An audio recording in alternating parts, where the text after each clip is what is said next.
The Russian army, stuck with an invasion campaign that shows no prospect of success, has been trying to reboot its efforts in the past week. It has fired senior commanders accused of failure, reorganized combat formations, begun digging in defensive positions north of Kharkiv, and conducted additional strategic missile strikes across Ukraine. The focus of Russian forces at present is eastern Ukraine and, in particular, securing the Donbas region.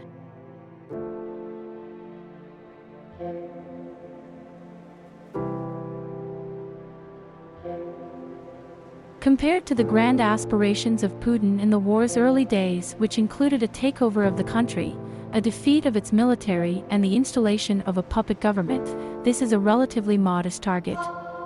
And despite this scaling back of its goals, the Russian military is still struggling to make significant progress in the face of the dogged defense of the Ukrainians, who are being assisted by the massive inflow of Western military aid, which includes Australian artillery as well as protected mobility vehicles.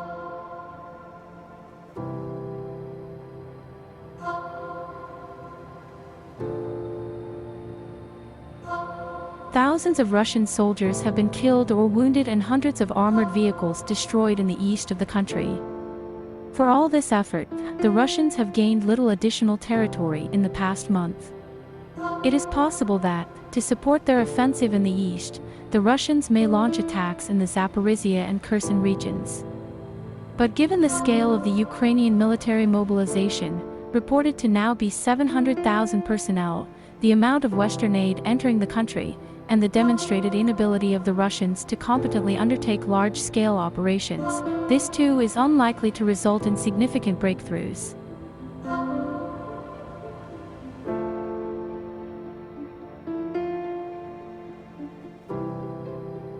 For this reason, it is likely the Russian capacity to continue its offensive operations in Ukraine is close to reaching its high-water mark.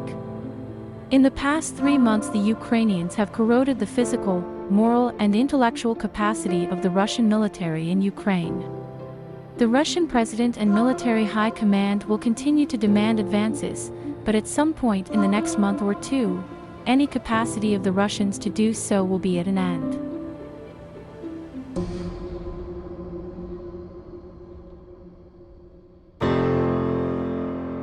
Too many of the Russian combat units are being frittered away, and too many of their soldiers and junior leaders lack the will to give their last full measure for an institution that can't even feed them properly. We should not be under any misconception that this means the Russians are defeated, or that they will soon depart from Ukraine. The Russians will simply shift to a defensive strategy in Ukraine. And while this may at first glance appear to simplify the Russians' problems in Ukraine, the reality is that it raises a new set of challenges.